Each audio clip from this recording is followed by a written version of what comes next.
At the end of the day, it's not about what you have or even what you've accomplished. It's about what you've done with those accomplishments. It's about who you've lifted up, who you've made better. It's about what you've given back. Denzel Washington. Welcome to Inspire Vision. Our sole purpose is to elevate the lives of others and to inspire you to do the same. Seph, welcome to the show. Thank you for having me.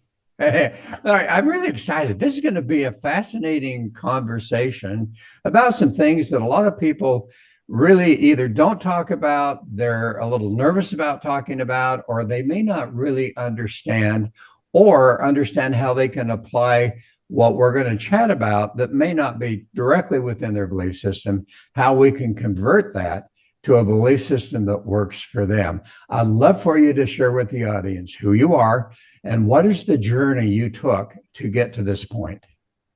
Thank you. Well, my name is Seph Dietlin, and I call myself a human potential activator.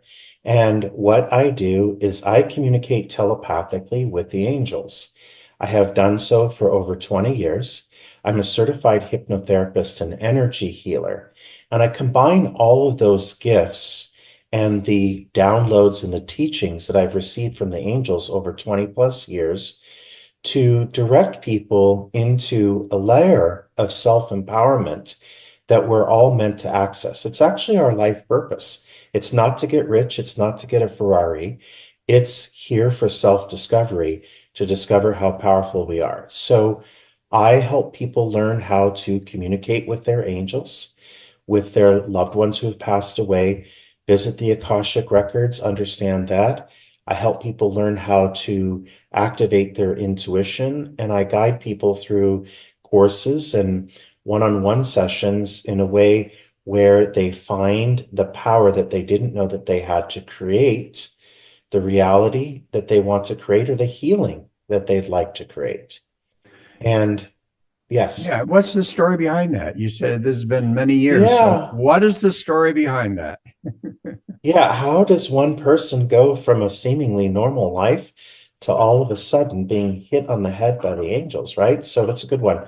About a little over 20 years ago, I was just doing my thing. I was a very successful realtor in Orange County, California, in Southern California. And I had a day where everything seemed to collapse. But not only that, I was in a one-sided relationship.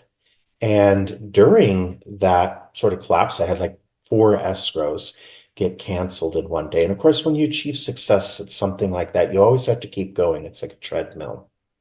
And I had been supporting another person who was mostly just partying, and it had become extremely one-sided. And I decided that it was time to actually ask for some mutuality in the relationship. So on the same day that I had all these escrows fall apart and basically a big collapse in my business, I also ended up breaking up with somebody without realizing that was happening too, just by asking for some mutuality.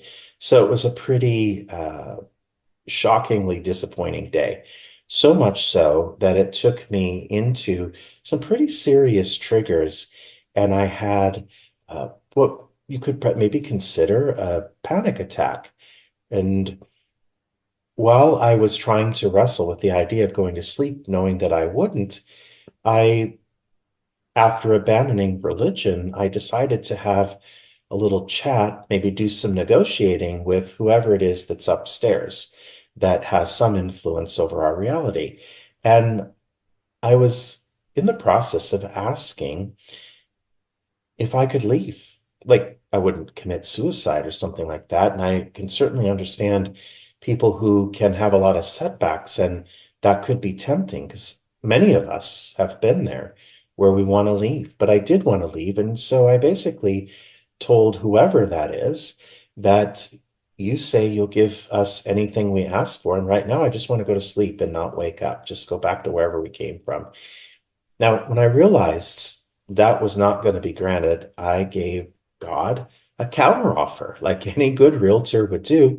And I said, you know what? That's fine. I know you're not going to do this. Then I want my angels. You say I've got these guides. They're obviously not doing a very good job. I want to talk to them. I want to hear from them. I want to be able to get guided by them. If they're here to guide me, they can't guide me if I can't hear from them. Certainly, you're asking me to believe that they exist, and maybe I can talk to them, but I don't know how to hear from them or to be guided from them. And the minute I asked that, I felt like something had overcome me with peace, a peace that I couldn't explain, a heavenly peace, a blissful peace, and nothing external had shifted. And I felt the presence of beings in my room, and I heard something speak to me through my knowing, say, Seph, everything is not just going to be okay, it's going to be better than okay. And to add to the validation of the possibility that maybe there were angelic beings in the room with me, my dog and cat jumped up on the bed and they were scanning the room because they could detect the presence of something in the room.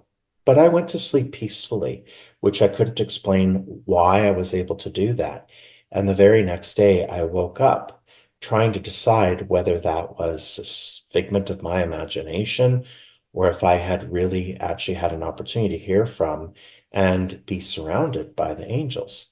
Well, while I was wondering that, I felt something like buzz by my ear, and I was alerted to it, and I heard hello, and I said hello. So what had happened is I had opened up this sort of ability to be able to hear them speak to me in second person. So they were speaking to me. I could be very clear that those weren't my thoughts. It wasn't something I was thinking. So ultimately, on that second day that I woke up, the angels shared with me, or this voice said that the events that had surfaced that day were a catalyst to get me to call on them because it was my destiny in this lifetime to work with them. They then proceeded to give me this impression that the world would change. They called it the return of heaven on earth, and we often call that the coming of the new earth. It's the same thing, but it's a realization that the false constructs that exist here, they told me would collapse. They told me they don't serve humanity. They actually do the opposite, which I was flabbergasted. I was like, what do you mean? And basically, they revealed that everything that we accepted to be a structure that supported humanity did anything but, and that these structures would collapse and we would return back to a state of existence that would be like heaven on earth. We'd have access to our manifesting gifts. We would access energy from another source that doesn't run those hideous power lines through nature. And they gave me a very detailed description of what would happen in our lifetime and where we would go. And so I had fun with this enamoring connection. Things that were very magical and miraculous started happening, and they were constantly guiding me through communication to do things. And every time I would do those things, something miraculous would happen. So it was sort of building on that trust and relationship with them. So initially it was building on the trust of the authenticity of what they had to say. So a couple of good examples of that is that one day they just told me to drive to Disneyland, which wasn't that far from my house. And I drove up the 5 freeway, got off on Harbor Boulevard, and there was a woman and her 2 little boys that were stranded off the side of the off-ramp. And I was able to put them in the car, call a tow truck, and get them safely off the off-ramp and call their husband and father and, get them to safety. And it was interesting because they hadn't been stranded there for a little while, but the angels knew they would be and sent me there to be helpful, because afterward, the woman followed up with a phone call with me explaining that she was so grateful that I stopped to help. And it was because of that stop that she believed in angels again. And she said that specifically, believing that the angels had sent me. Wow. And that is so fascinating to me. And as you talk about this, and for the audience, as you can imagine, we've got a variety of people with different religious beliefs and so forth. As I'm listening to you, and I happen to have a Christian background, as I'm listening to you, I'm hearing you say things that absolutely correlate with what I believe personally. And And I find that, sometimes people listen about angels and talking to angels and having that type of communication, and they go, oh, that's woo woo. And yet, if they sit back and really think about what they're being taught, whatever background of faith they have, the reality is we do have guardian angels. We have guardian angels. There is a God that will answer prayers for us.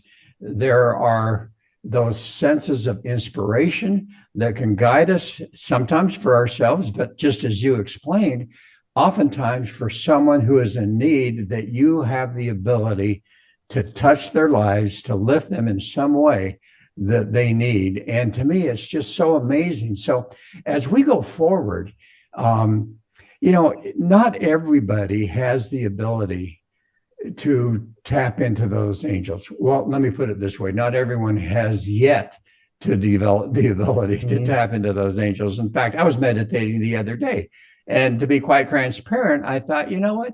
I would love to know who my angels are, who my guardian angels are. And I happen to believe that oftentimes it's family that is passed on. But as I was doing that, as I was doing that, it didn't happen. And obviously, I think it takes time. And I think that certain people have different gifts, such as yourself, where you tap into it. I have some friends that are also able to do that. And it just amazes me. So as you work with people, how do you help them to personally tap into that guidance? And for some, it just might be inspiration, and that's all it's ever going to be. But if they listen to it and learn to listen to it, that's going to make a difference. Or for others that actually have a more in-depth experience, how do you help people to achieve that? Yes, great question. So first of all, one of the things that the angels said to me in the beginning as I was growing accustomed to having daily downloads and connection and communication with them is that through this awakening process, as we return to heaven on earth, or the awakening of the new earth, however you want to look at it, that we would all easily connect with all of the angelic realm, all of the celestial realm, and all of those realms in higher vibrations of consciousness. And they mentioned that we would all have that ability, that it would basically be mainstream. And ultimately, what they've taught me is that there is a frequency, and they use the analogy of the old radio, which FM actually stood for frequency modulation, that when you turn the dial and you turn into a certain frequency, that you're going to pick up a certain radio station that's broadcasting at a certain frequency. And you go to another frequency, you're going to pick up an entirely different radio station that's broadcasting at an entirely different frequency. So the angels and the divine realm is broadcasting at a certain frequency. And when we tune into it, then we're connected. We can hear them. They're always hearing us, but then that's when they can hear us too. And I grew up Catholic, and I not only grew up Catholic, but I grew up with an Irish Catholic mother. And okay, good, you get it. So Yeah. the Irish Catholic definitely is heavy into the angels. But there's so much wisdom and metaphysical knowing that's embedded in religion that sometimes we're so busy being religious that we forget the metaphysical pieces, the spiritual pieces, the God-activated pieces of those religions. And I'm not saying that I sanction them or discount them, but I'm saying that those pieces are hidden, and they're the underutilized pieces when we practiced a dogmatic and fear-based approach to religion. So when I practiced Catholicism, I experienced so much fear, which means that God is not present. God is the opposite of fear. And when God is in our presence, there can be no fear, because there is only God, and fear is an illusion. one of the aspects of the teachings of the gospel, if you like that particular religion, is that the teachings are all about the fact that we are the host of the Holy Spirit. What does that mean? God resides in me. But now, does a construct like the Catholic Church really want all of humanity to remember that the consciousness that they are is so intricately woven to the consciousness of the Creator? No, because then they're empowered and they're not submissive anymore and decide to dump a lot of money in the collection basket. And where money gets connected to religion, I don't know, but it has nothing to do with Jesus. It has nothing to do with God. And you walk around the Vatican and go, wait a second, this does not add up. So we actually get to pick out the pieces that we know, right? So the part of that is tuning into a certain frequency. And the frequency is love. When I teach people how to communicate with the angels, one of the first tricks, because the angels originally told me, you're going to be teaching people how to speak to us. And I'd be like, oh, no, I'm not. I'm not going to tell a soul how to do this. And then, of course, here I am having a gobfest, teaching people how to talk to them. But one of the first things that they actually taught me as a key to hearing them communicate with us is they asked me to ask the students to make a list and title it Love. And then what they do is they ask us to just write down all the things that we love, the things that we love to do, things that we love about life. And it's beyond a gratitude list because we could write down, for example, one of my students wrote down on the list, I love to watercolor. And she said, oh my gosh, I haven't watercolored since I was 5. So she went to the art store and got watercolors and started painting. And she realized how much she loved to do it. And the angels ask us to do the things we love, be in love with each other, be with love with each other, because when we tune into that frequency, we can hear them. They start sending miraculous intervention, messages, and clarity and guidance. And so they send us guidance in so many different ways.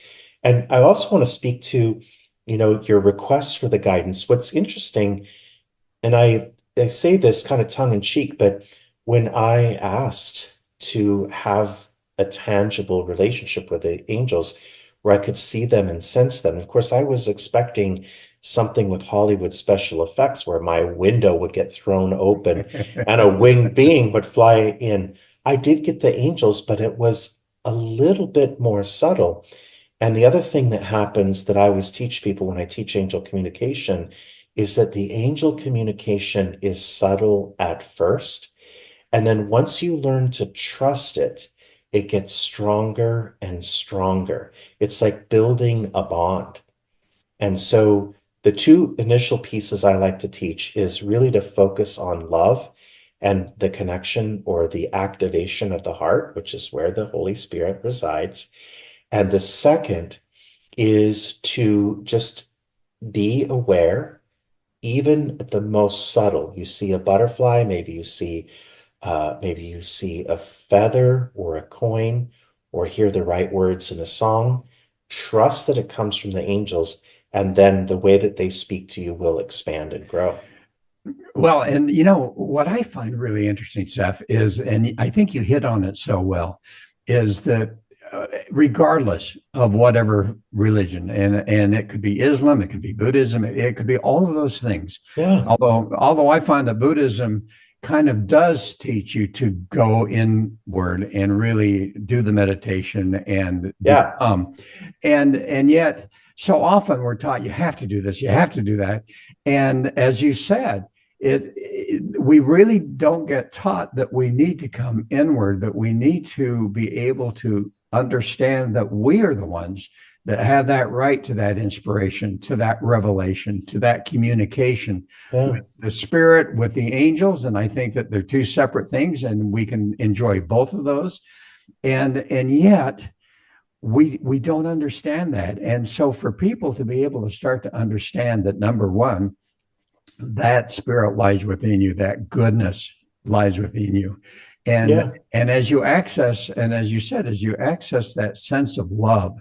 Now, I love the solfeggio frequencies. I do Yeah. meditation, and I'm doing the different frequencies. And you've mentioned frequency. Do you do that, whether you're praying, whether you're meditating, or if you do that at all? Do you find that for some people, listening to a particular frequency seems to align with being able to access those inspirations and potentially those angels? Yes. And it goes way beyond that.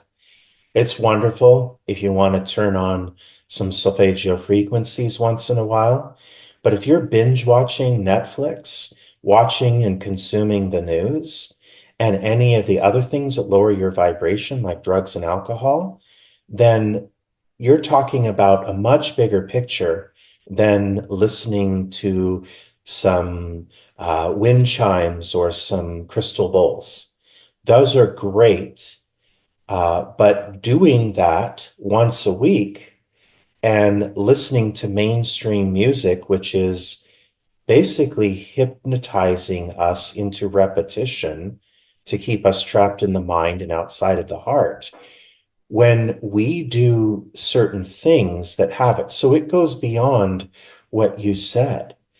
And so, in a way, you asked, what do I do to maintain such a high level of connection with the angels? And I can tell you, I can't listen to, and if it's on, I literally feels like nails on a blackboard. You don't realize how many places you go and people play mainstream music very loud. And once you become entrained in a certain frequency, which is the connection to the divine and the connection to the angels, you walk into a store or a car showroom and they're playing hard rock. It's like someone is yelling in your ears because you don't have a tolerance for it anymore because you've recalibrated yourself. So over time, there's a lot of things that are normal mainstream things that we all do that I don't do it at all anymore. I was an actor. I don't watch television and movies. They're violent and they're designed to take us into the fearful part of ourselves. And then we don't access our heart in a higher frequency where we're empowered to connect with the divine and create and manifest miracles ourselves. Because this isn't just about talking to them. They don't come to teach us how to play the harp, and they don't come to make us more religious. They're actually here to teach us the very same things that if you trust that Jesus from the gospel was who he said he was, he came here to teach us metaphysics and manifesting. He didn't come here to establish an organization that would become one of the richest organizations in the world. He came here to teach us how to access the divine within. And that all gets lost. There's a focus on being a sinner instead of being the host of the Holy Spirit, but it makes it a lot easier to make people put money in the collection basket. Well, So and yeah, so the thing about the frequency is there's so many different things. I share with people when I coach them this one thing, because years ago, when I was an actor, I had a trainer and I was on a certain diet and things like that to be as, fit and as I possibly could. And there's always that thing about the hidden sugars, the hidden things that would actually sabotage your goal to be as fit as possible. Well, the same thing exists in our world. There's so many things that are hidden saboteurs of us connecting with the power that we have to create our reality. And honestly, I will tell you from experience, it is more fun to co-create miracles with God than it is to binge watch a Netflix series. well, and I laugh Yeah, because I binge watch once in a while, but I'm here in yeah, Thailand and it's so hot. There's not much more to do. So that brings up a yeah, question in my mind. When I was working, I was just busy, keeping busy, coming home, just needing to relax. Then I'd turn on the TV. I admit it. Our yeah, audience, I guarantee you, most of them are heavily working every day and yeah, needing to find a way to relax. And so let me ask you this question for you, because I assume you work every day and you're doing all of these different Yeah. activities and so forth. When you find that downtime that normally we might turn on music, we might turn on the TV, whatever that happens to be, what is it that you do that makes that difference? And that's the first question. And before I forget it, because I want to say this, is that you brought up this point, and I think it's so important to realize that, so often we're taught that we need to do this, we need to do that. It really is focused on our actions. Mm-hmm. What we're not taught is that if we truly tap into that To divine be. nature within ourselves and Yep. become, that then our actions, our behavior is a result of that. And that becomes more pure. It's just like when you said, you had this sense that you're going to drive to Disneyland and you followed that. And because you did, you helped that lady and her child. Right. And I think that's so important. But getting back to this question of, all right, I'm coming home from work, or I'm working every day. It's just a nightmare. Or I'm taking my kids to their baseball, to their soccer, whatever it happens to be. How do people stop, and instead of watching TV, what is it that they need to do? Is it some meditation? Is it whatever it is? What do you recommend to people? Yeah. Well, I love this question. First of all, let me say this. That was not to demonize anything such as television, but it is to make us aware. In much the same way I wouldn't demonize Doritos, I know that if I want to be as fit as possible, I'm not going to eat them, right? And so the question that I would be answering by letting people know about all of the hidden saboteurs of frequency is just to let you know that they're there. I mean, we know that Doritos would sabotage our diet, but there's a lot of things we don't know that would sabotage our diet. For example, we would put salad dressing on a salad, which has hidden sugars in it, right? So if we know about the the places where sabotage is hidden, not because of a conspiracy or anything, but because it's just there. So I want to say that first about all of that, because I think it's important that when people want to switch into a higher frequency calibration, because what happens then is you become like Jesus. And that's who we are taught to be, like Buddha, like any of the avatars that ever walked, fully connected. Now, the difference between the sort of the mindless things or the things that drill into our mind and make us crave something to fill it, like a Netflix series, is that when we recalibrate, we don't have that emptiness and downtime. And in fact, we enjoy it and we relish it because we discover an aspect of ourselves that is blissful and at peace. And when we discover that part of ourselves, we don't want to lose connectivity with it. And so we don't need to be filled with something to distract us from the feeling of emptiness because we feel this fulfillment that comes from being in awareness instead of the mind. So as a hypnotherapist, there are two hemispheres of the mind. One, the left side is for our pragmatic and linear activities, and the right side is our connection to spirituality, which has a whole different function. It operates on a nonlinear basis. Our ideal state is to have hemispheric synchronization, which is where both hemispheres are in synchronicity. And not to actually utilize the teachings of one religion, but I will say because of coming from Christianity and Catholicism, in the gospel, Jesus talks about the divine marriage.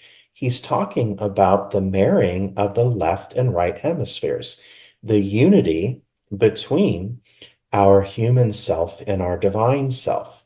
And so what happens, the more that we actually turn off these external sources, the more we have a deep relationship as a human with our divine self. Well, our divine self is always in joy, always in bliss, always in a beautiful state of gratitude and love. And it also is the part of us that co-creates reality with us. So when we want to manifest something we want to co-create something, we have access to that, and it's joyful. So there is this sort of integration and coming into a place where I don't want to say purifying, your frequency, but coming to a place where we all get to eventually when we're on this journey.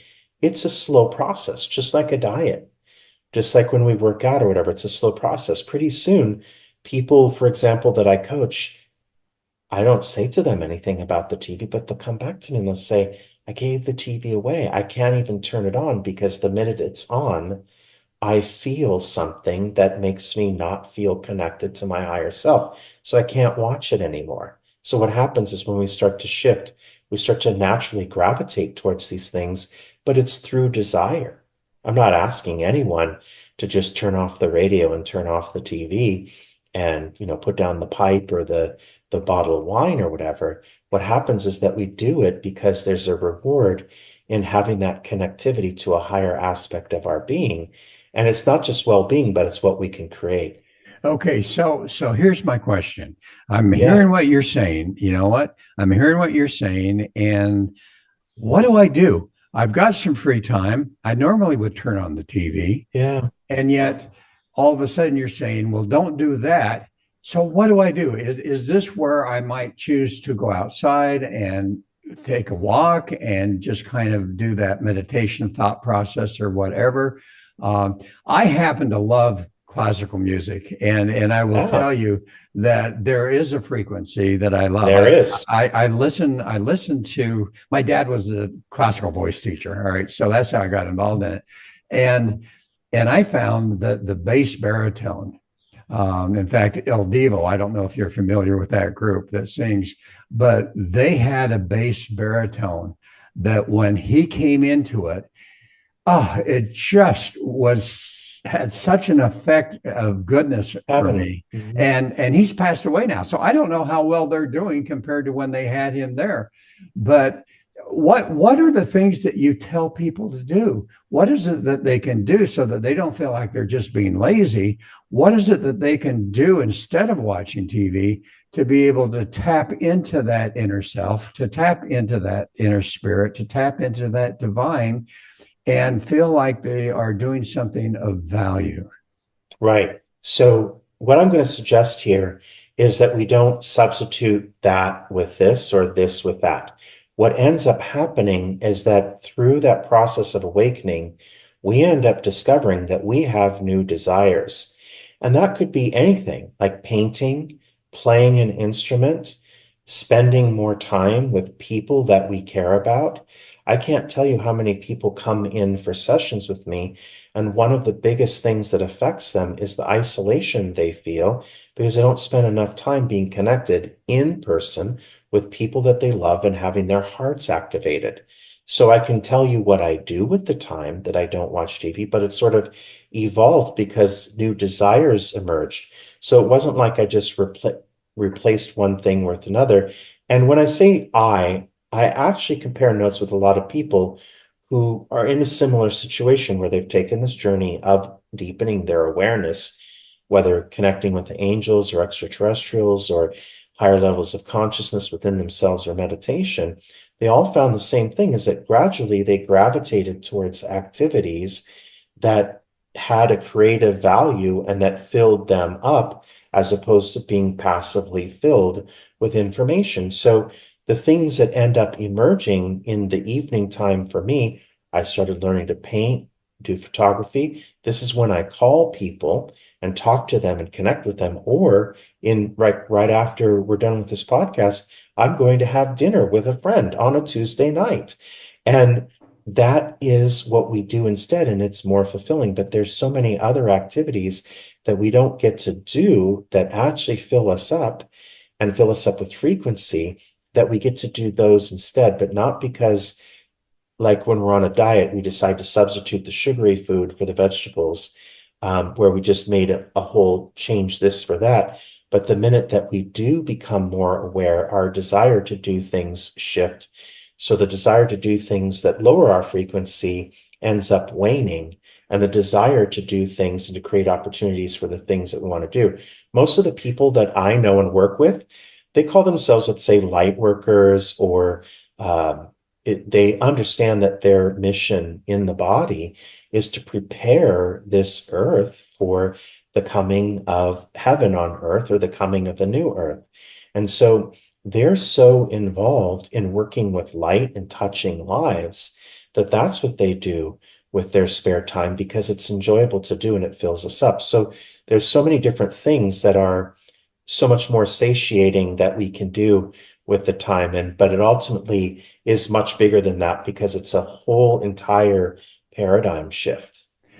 Well, and you know what's interesting to me, because I always, I'm very left-brained in some ways, and I always, ask the question or look at, well, how do we know that we're on that right path? And I think you've hit on it, that as we find ourselves doing those things, I happen to love photography too, Yeah. uh, and I happen to, every occasionally as I'm meditating each day, I get a sense of a question, of an eternal type of question that I'd love to investigate and identify more and write about. And I think that for people that understand that all of a sudden they're finding, as you say, whether it's art, whether it's painting, whether it's sitting back and enjoying good music, whether it's walking out in nature, or whatever it happens to be, as they find themselves doing that more, then they can have that sense that they are on the right path to be able to move in that direction. And I Yeah. think you've hit on that point so well. Let me ask you this question, because this comes up often as I'm interviewing people, and we're talking about the environment that we surround ourselves with. Mhm. Relationships. You talked about your own personal relationship and how it all of a sudden became one-sided. And Mhm. how often do we find ourselves surrounded by people who are affecting us the same way that, as you say, TV can affect us? And how do we gain the courage to move away from that and start to surround ourselves with people of a higher frequency? What's been your Yeah. experience with that? So, I've experienced an extreme paradigm shift about the way that I view relationships, just from my conversations with the angels. So, the first piece of this that they made me aware of is that we're all the same being, but in a different body. Hence that term, in the gospel, that we are the host of the Holy Spirit. And what that means is that the consciousness that animates each of us is part of a unity of what we would call God. And in that way, each person that comes in because there are lessons, because there are soul agreements, and because there are things that we have to teach, and the things that we have to learn from each other. We made agreements to be that kind of activator for each other. In some ways, we've activated each other by bringing people into a high frequency of our heart space. And in some cases, we've come in to activate each other by bringing a catalytic experience of challenge, like the person who gave me the angels. We had a soul agreement to have that relationship, because I wouldn't have called on the angels without them. Now, this certainly isn't encouragement for sticking around in relationships that are abusive or anything even worse than that. But what this does do is it actually creates a different context and paradigm by which we see relationships. Because I've seen, for example, like the memes that say, something to the effect of, I'm high frequency, get away from me, low frequency. And the minute we go into ego and consider ourselves better than someone else or different than someone else, we're not in high frequency, right? And so that's a check on that whole statement. But what happens is that we get to ask, and that's what's great about communicating with the angels. And that's what they come here for, as our guides. They're not just guiding us to find our passports when we lose them, or our car keys, or make sure that we leave a minute later so we don't get into a car accident or a 10-car pileup on the 405 freeway. They come in as a way of actually empowering us. So we get to say, okay, angels, what is this situation teaching me? Because the minute that we get the lesson, one of two things will occur. The dynamic will shift. That happens a lot. It's called a healing. Or the other thing that will happen is that we'll be out of resonance, and that person will go their way and we'll go ours. and we will have given each other the lesson that we agreed to before we came here. So there's many different ways that people teach us. And when the angels say teach us, they don't mean reveal to us something that we don't know, because we come from a space where we are all knowing as souls. So when we learn something here, we're tapping into something that we already know from the level of our infinite self. And so in order to actually download that piece of our knowing, we have to have certain experiences, and some of them have to really shake us up, you know? Not that I watch the news, but it does filter down to me. If anyone's looked around and noticed what kind of shape the world is in, it's in a shape of being activated. And that's the way that you can see it, especially I talked to the angels, and they prepared me for what we're experiencing right now. So I'm kind of like, okay, right now we're on track from what they told me, right? So people, like, for example, will ask me my reaction, to maybe an event or this event or that event. And I'll be like, no, it's exactly what the angel said was going to happen. And it's all leading us, back to a return to our authentic selves and a whole different way of life that's in alignment with the power we have. But the thing about the relationships is they're the best teaching tools that we have. They're the best tools for activating us. We are that for each other. And sometimes people are that way for us. I've learned sometimes where I unintentionally activated people who were triggered by something that I did not do intentionally. And my heart would never let me do the thing that they experienced me doing. And yet they did. And that was the lesson they were supposed to have. And sometimes it's an interesting revelation to realize that you're as much of a catalyst for other people as they can be for you, to activate you in that way, because none of us have halos. And in that particular sense, when we're in our human bodies, we're still embodying a divine form. So we are actually in alignment with that. But a lot of the things that come up that are difficult dynamics, they're actually intended to activate us on higher levels, not because of what they happen on the surface level or what we see. And we can call on our angels to actually help us when relationships do get difficult. And in fact, a lot of the work that I do with people, the way that they end up finding me is they find themselves having a relationship dynamic that causes them pain and triggering.